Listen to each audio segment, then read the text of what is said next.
Hello, everybody, and welcome to the Ideas Hive. My name is Kristen Anderson. I'm the branch manager of Ideas for Us, and I'm super excited to have Traci Deen here with me today, the executive director of Conservation Florida, for an awesome conversation about conservation. But before we get started, I want to talk a little bit about what Ideas for Us does in the community and how you can be a part of it.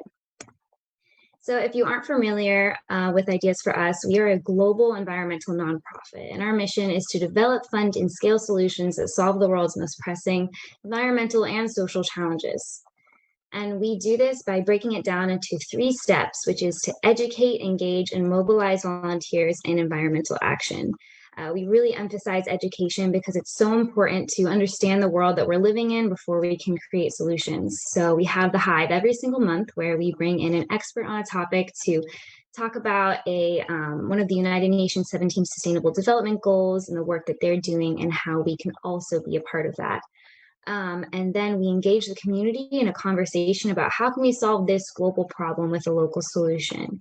And then we bring those ideas to life as we plan and organize with an amazing team of volunteers. And then we create boots on the ground climate action solutions as we mobilize volunteers in creating these local solutions to these problems. Because if you know about climate change, you probably want to do something about it. And we want to give people opportunities that actually make an impact. And every month, this looks a little bit different because we focus on a different pillar of sustainability, whether it's water, food, waste, ecology, or energy every single month. And so our action projects are all very multifaceted because we know that climate change is a very unique issue. So we try and take an integrative approach and make sure we don't miss any areas of sustainability. And we do this because we believe that this education should be free and readily available to communities, and that we should be able to understand our world and also not just learn about it, do something about it. So we give people opportunities for not only education, but action every single month. And if you like what you see, please consider donating to support this mission. Every dollar donated goes directly into our action. You can check out our website and find a project that particularly interests you, and you can support that directly. Even if it's not domestically, you can also do it internationally as well. And we can continue this conversation all month long through our podcast. You can learn about sustainable innovation from all around the world. But today we have our ecology themed hive, and we have the amazing Traci Deen here. She is the executive director of Conservation Florida. She oversees statewide efforts to create partnerships, engage the community, and facilitates large-scale land transactions. She's also an environmental lawyer and an active member of the legal community. She was appointed to the Florida Bar's Governmental and Public Policy Advocacy Committee from 2017 to 2020, and she served as a legislative director for the Florida's Association for Women's Lawyers and a current board member of the Central Florida Association for Women Lawyers, which is all so incredible, and she's doing such amazing work in our community. So thank you, Traci, so much for being here today. Oh, thank you for having me. It's a treat to be here with you tonight. And it's always a good time to have a conversation about conservation. So I'm really grateful to have been invited. So like Kristen said, my name is Traci Deen. I'm the CEO of Conservation Florida. We are a statewide nonprofit land conservancy with a mission to protect Florida's natural and agricultural landscapes for future generations. So our conservation projects really are statewide, and we protect land with the intention of doing a handful of things. That's protecting Florida's native plants and wildlife, which I'm thrilled to talk with you about tonight, our freshwater, our springs, our rivers, and conservation corridors, the Florida Wildlife Corridor, family farms and ranches, huge for us, the economy, and nature-based recreation. So, we've been around since 1999, about 21 years now. And we've really worked to lead the way in strategic and evidence-based land conservation throughout our state. And we've protected over 25,000 acres, working on thousands and thousands more right now. But our vision for Florida it's large scale. And our vision for land conservation, it's big. And we are 100% committed to conservation here at home, for nature, for people, forever. So if you wouldn't mind, I'd like to introduce my team as well. We don't do this. There they are. So I have an incredible team of people who I get to work with every single day that are passionate about the state of Florida and about its wild places and protecting those wild spaces. We also have a really awesome board of directors on the next slide, Kristen, who are also just dedicated volunteers that help lead our strategy and our policy decisions. And I'm grateful for their service every second. So next slide. What do we protect? Well, and you'll just want to scroll through these with me. We protect Florida's forests. We work to protect, like I said, our springs, our rivers, and our watersheds. We work every day to protect the places that Floridians and our guests will love and know and recreate. Places to enjoy nature and to fall in love with Florida in. And of course, we're working to protect wildlife, which means healthy habitats. And finally, we are working to protect places for our future generations. So we're really looking at Florida's future and the health of Florida as a whole, not just 5 years from now, but 500 years from now. Thank you. So next slide. So where do we work? Well, we work from about as far west in the Panhandle as you can go, all the way down to the Everglades. We do focus on corridors and connectivity and connecting current conservation lands and building on current conservation lands. And we focus on 3 primary areas. Next slide, please. This map really showcases our priority counties. As you can see, Orange, Seminole, Osceola, Volusius. Central Florida is a priority of ours, but we work in Northwest Florida. We work all through Central Florida.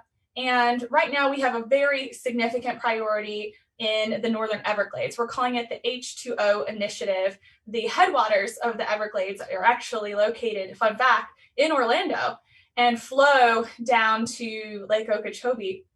That's what creates the Everglades headwaters. So our H2O initiative is the Headwaters to Okeechobee initiative, in which we are protecting land that will help protect the long-term health of our freshwater. So, like I said, 3 priority regions: Northwest Florida, springs, rivers, and of course our imperiled longleaf pine habitats. Central Florida, more springs, rivers, super rare sand pine scrub habitat, ranches, and some grotto caves. And then Northern Everglades, ranches, lakes, rivers, watersheds. And we have a really fun and exciting partnership with the Avon Park Air Force Range. So we're working with them to protect some really rare habitat and important habitat for imperiled species, which we'll get into, like Florida panther, grasshopper, sparrow, and more. Next slide, please. So it just gives you an idea that we're really working from the Everglades to the Panhandle. And again, our landscape scale projects and our landscape scale vision will protect and has already protected some of the rarest plants and animal species, not just in Florida, but in the world. So let's get into biodiversity and why that's important. I think the reason why you invited me here is to talk about wildlife conservation and why it's important for Florida. Just to get us all thinking about this, legislative session did just begin. So let's get into that a little bit. So why is habitat protection critical? We are growing as a state by roughly 1,000 people every single day. And we are projected to grow by another 8 or more million Floridians by 2060. We're expected to exceed 30 million people by then. And so we have to think now about what we save and what we pave in order to envision and protect the future of Florida as a whole. What does this mean? Well, this means that if we don't do something now, that 7 million additional acres of land, which is the equivalent of an entire state, Vermont, could be, if we don't act, converted from rural use to natural or urban uses. That means that roughly 3 million acres of existing agricultural land, which is now green and wild, and about 2.7 million acres of native and wild habitat could be transitioned into that urban use. We're talking subdivisions and shopping malls and, places that many of us live. And this means that over 1 million acres of habitat could be lost, of woodland habitat, and that wetlands will become even more isolated, cut off, and degraded. So the wildlife that are dependent on these wild spaces could disappear if we don't act now and save more land. Next slide, please. So what does this mean for wildlife? And this is one of my absolute favorite photos from our Director of Conservation, Adam Bass. You can see that this gopher tortoise looks pretty peeved, but I promise you he's not, though he would be if he heard this stat. So what does this mean if we don't act now with the projections of growth and the added people without the sustained added conservation? That means that we could lose over 2 million acres of black bear habitat, 300,000 acres of Florida panther habitat, and 700,000 acres for the gopher tortoise in the next couple of decades. So we are committed as an organization to boots on the ground, good old-fashioned land conservation. We're doing everything we can within our power to save land now. We know that we're in what we call the last great push for land conservation in our state. What we save and what we pave over the next 5 to 10 years will shape the future of Florida, period. And so we're doing what we can. Would you mind, next slide, please? Yeah. And so in addition to talking about it, we actually really do protect land. And I wanted to share, I know you guys are a Central Florida-based nonprofit, that we actually have a brand new preserve, 476 acres, about 30 minutes outside of Orlando, called D Ranch Preserve. And I show this little tortoise again because I swear he's a happy guy. This is his home. This is where he was born. And I'm so proud to say that this is where he can live out his entire life safe, because this is protected in perpetuity thanks to a very generous donation, and Conservation Florida will be working to open this preserve up to the public. And so I invite everybody to come out and check it out. But this is exactly what conservation is all about. This preserve protects water. It connects current conservation lands. We will have it open to the public, and it really does provide habitat for so many of our most iconic and rare Florida species. So Conservation Florida, we do have lots of education and advocacy and outreach programming throughout the year. I think that's on the next slide, Kristen, that really aims to connect people to nature. We know that for people to become advocates for wild spaces and for the great outdoors, they have to experience it. It's one thing to talk about, and it's another thing to be outside surrounded by wild Florida. In that moment, if you're not getting bitten by mosquitoes, you get it, right? And so we're hoping to continue that programming. We'd love to have people out to our new preserve, but be on the lookout on our Facebook page, Instagram, etc., for a Wild Walks series in which we will have guided hikes throughout the state of Florida. We also have a Bio Blitz coming up, just citizen science based, in May, I do believe. So be on the lookout for that too. And a Wild Florida 5K come fall. So just keep an eye out for really fun ways to get outside and engage and support conservation in the meantime. And then we do engage in advocacy. Land protection it's not easy, and it's often complex. And we, at the very end of the day, need meaningful and consistent funding for conservation programs. And so we do engage with our state leaders every session to advocate for meaningful, consistent funding for programs like Florida Forever and Rural and Family Lands and Florida Communities Trust. And so we will be up there this session as well with bells on to sing the song and make sure that Florida's leaders know how important land conservation is to Floridians, because it is. So with that, I think that may bring me to the end of our slides. I really urge you to get involved if you agree that land conservation is important. If you love wild Florida the way that we do, definitely reach out to me. Reach out to one of my awesome team members. Follow us on Instagram at Conservation Florida, Twitter, Facebook. We're on it all, and connect, because there are so many ways to get involved and become a conservationist and link arms with us. And we'd be proud to have you. So I think now is a time for questions. Awesome. Thank you so much. It's so inspiring to hear about you guys, the work that you're doing, and how you're not only making an incredible impact, you're also helping young people and people of all ages actually enjoy nature, because, it's what it's here for. And it's so important that happens. And that, I think, is a really important step in protecting nature as well. And so I have a couple of questions, but I encourage the audience to put your questions in the comments, and we will go ahead and engage that in the conversation as well. So first question is, what are some of the biggest conservation needs in the Florida community? I know that we have a lot of unique species here and a lot of unique ecosystems. And so I was just wondering about what are some of the biggest needs that we have for conservation in Florida? It's a really good question. Thank you for asking it. Two immediately, kind of jump out at me. The first is, again, I'm going to preach this, but it's meaningful and consistent funding for our most cherished conservation programs. Without full and meaningful funding, a lot of us just can't do the work. The demand is certainly there.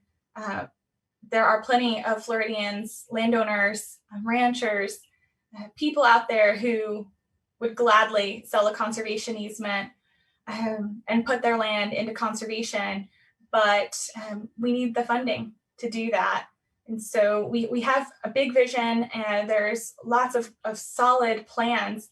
We need funding to execute them and to be able to preserve the places that our endangered wildlife or our wide roaming wildlife like the black bear or the panther need. So I'd say money, and then planning ahead, particularly for growth.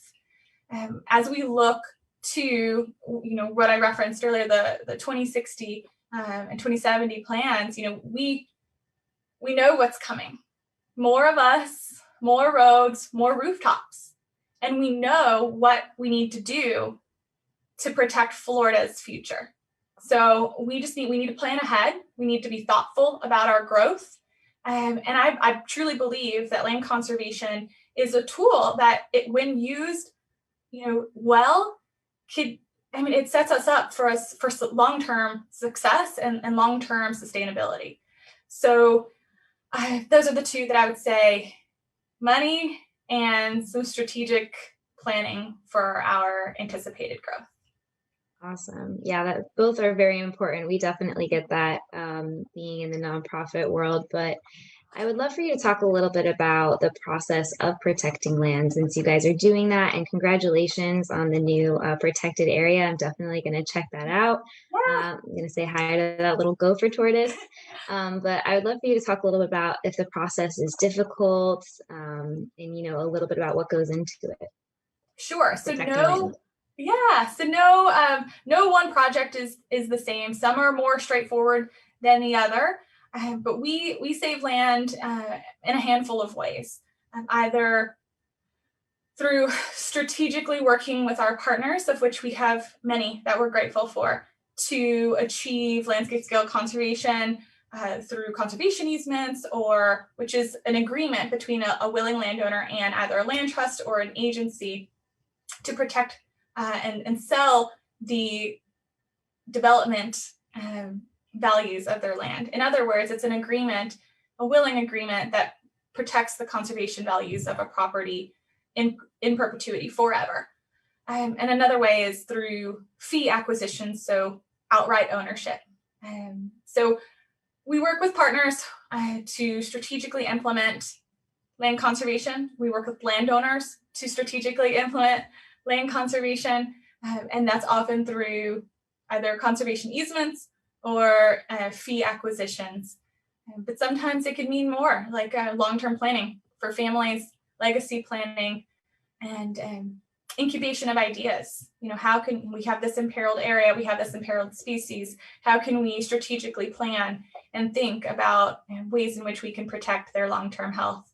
So it's from meeting with a landowner to evaluating their needs, working and finding the right partners, working and finding the right funding, and making sure that the landowner's wants and what we're able to do align, and then protecting the land.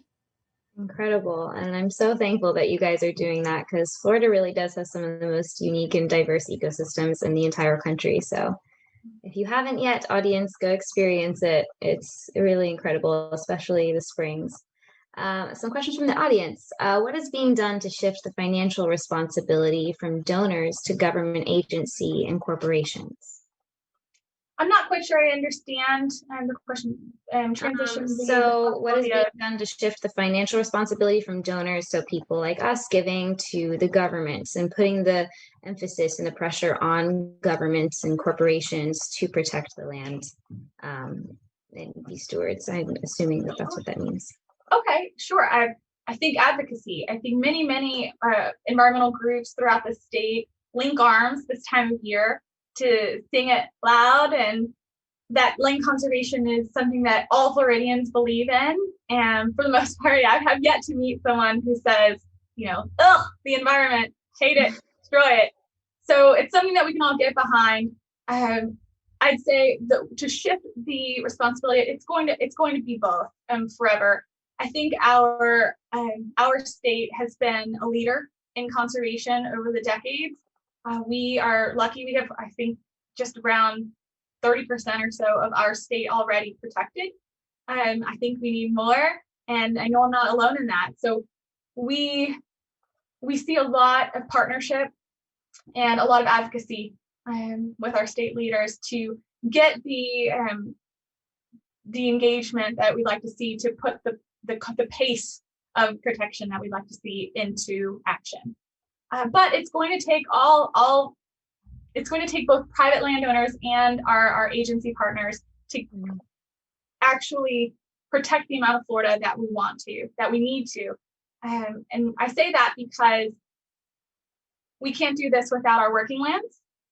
We can't do this without our private landowners. We can't do this without our fellow land trust partners and our agency partners. And I will share, boots on the ground. We're all out there, and we're doing it with the right intention. So it's going to take a little bit of everybody pulling together. Absolutely. And kind of going off of that advocacy point, how do we share the conversation, the message with others, and how do we communicate the need for conservation funding with our legislators? That is great.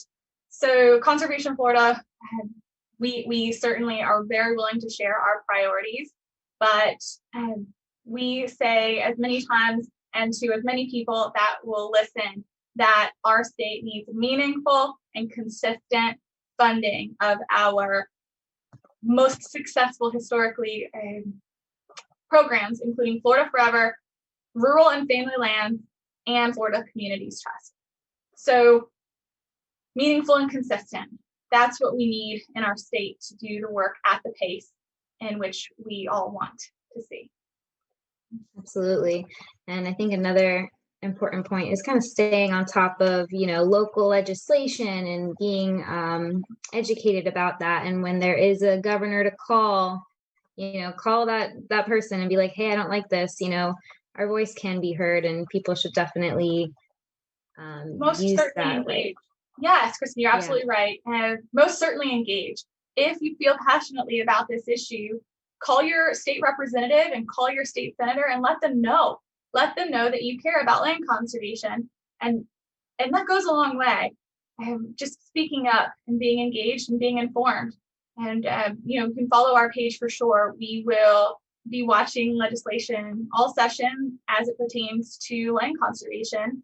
And we'll be speaking up about land conservation issues. So if you'd like to, reach out to me, please do. I'd be happy to share our talking points. There are also many partners out there who are doing the same. So just keep your eyes open and make your voice heard. Absolutely. Thank you. And, a big part of caring about the environment in the first place is, encouraging natural stewardship with all generations, getting people out there and in nature. So how do you think people can be encouraged to feel stewardship over their natural lands? What are some of the things that Conservation Florida is doing to encourage that through your education programs and et cetera? First and foremost is opting outside. Go for a walk, go for a hike, experience our insanely wonderful public lands. Get out there and fall in love with it if you aren't already. I suspect if you're listening to this, you probably already are. But encourage others to do the same. Encourage your local leaders to get outside, recreate on these lands, and experience them, and then share your experience with them to others. Absolutely.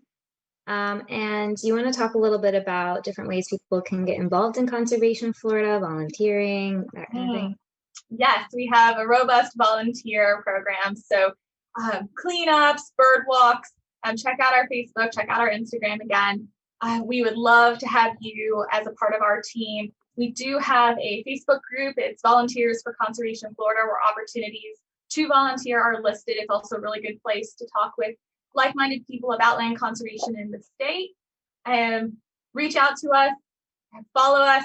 And if you'd like to become a Conservation Florida insider, go to our webpage, conserveflorida.org. That's where we keep our folks, our community informed on what's going on, about our land protection projects, and about items like Florida Forever Rule and Family Lands that are coming about and ways in which you can get involved. So finally, I have to say, we're a nonprofit, and we can do this work because of supporters and our friends, our neighbors, our family, and Floridians, and people who live outside of Florida who know how important and critical our habitats are on a global scale. So your support would go a long way, and we'd be grateful to have you as a partner. Yeah, absolutely. And we'll be sharing the information of your page and the work that you're doing so that our audience can get involved as well. And also, just for the knowledge of our audience, do you have any tips for how to be a good steward when you are experiencing nature and going out on hikes? A lot of people, they might pick a flower, but then the next guy can't enjoy it. So maybe talk a little bit about good stewardship. Yes. Tactics. Thank you. We at Conservation Florida, we believe in getting outside as much as possible. It's good for the soul, but we really also believe in leaving no trace, right? Don't leave your trash behind. Don't leave your dog bags behind, your water bottles. If you see something and you have the capacity to pick it up, that's always very helpful. But yeah, leave nature as you found it. Enjoy it. Take photos. Breathe in the fresh air. Feel the sunshine on your face. But leave it as you found it, so that the next person can enjoy it as well. Yeah, absolutely. Thank you. That's a personal pet peeve of mine too, going on a hike and seeing a banana peel. I know it's going to rot in a couple days, but still. Mine's the doggy bag. Yeah. Oh my, it's funny almost, but a question from the audience. Does Conservation Florida use herbicides in your work? That's a really good question. So we do take very seriously our responsibility to steward the lands that we hold. The only time that I'm aware of that we have is to address invasive species. We try and utilize burning and other natural methods first, but if there's like a Kogan grass problem that we just can't escape, it's sort of a last ditch effort to contain an invasive species that can destroy a native habitat. So have we? Yes. Do we prefer it? No. And I think that should be sort of the goal, the rule. Try not to, but we also have a duty to protect the native spaces and the native plants and wildlife that are dependent on our lands, and we do that. Amazing. And to kind of close out, what would you say to individuals who want to make a difference in the entire field of conservation? Become a conservationist. And it's just as simple as committing to it. Get involved in a local organization in Conservation Florida, and look for ways in your own community that you can help protect its wild places. But we'd love to have you as a part of our team. It's just a matter of saying, you know what, I'm going to do something about this and getting involved. And I hope that you'll consider doing it and standing up and saying, yep, that's it. I'm a conservationist and I'm committed to protecting wild Florida. Amazing. Well, thank you so much, Tracy, for your time today and your wisdom. We're definitely going to share all of your opportunities. So thank you so much for being here with us today. Thank you for having me. This was a treat. Thanks, everybody. Thanks for hearing me and for attending. I'm grateful for the opportunity. So thanks, Kristen. Yeah, absolutely. And before we close out, I'm just going to talk a little bit about our upcoming events. If you do want to get involved, we have a fruit tree planting at One Part Orlando, which is a facility for women. And it's in Apopka, and we're going to plant 17 fruit trees. So if you're interested, please reach out to me. This is our ecology month, and so this is our ecology-focused eco action project. But we're also having an Orlando climate strike. This is actually a day where the Global Fridays for Future movement is having a climate strike. So we are having one here in our community. If you represent an organization and you want to be a part of this, we can put your logo on this banner. We really want it to show our legislators that there is a lot of people backing up this movement, not just individuals, but also organizations. So if you are interested, please reach out to us at Friday FFF Orlando. At ideasforus.org. Or you can just comment and say, I'm interested, and I'll definitely reach out to you and make that happen. But it's going to be on March 19th from 10 a.m. to 1 p.m. We'll have lots of signs. If you don't have one, just wear a mask and please social distance. We also have the environmental justice workshop coming up. We're going to be focusing on food justice with Amber Canty. That's going to be on March 24th. This is going to be a closed Zoom conversation and discussion focused with Poder Latinx and Fridays for Future. So if you're interested in that, please sign up so that you can get the Zoom link. And our next Hive is going to be talking about waste with Jessica Wright. And so you don't want to miss that. Next month is Earth Month, so we have a lot of stuff going on. So please stay tuned. We're getting into some of the most exciting projects that we have coming up that we've been excited to do through this COVID time. So stay tuned, follow us on Facebook, Instagram, and make sure to stay updated with all our incredible opportunities to get involved. But thank you guys so much for being here today, and I can't wait to see you all at our next Eco Action Day.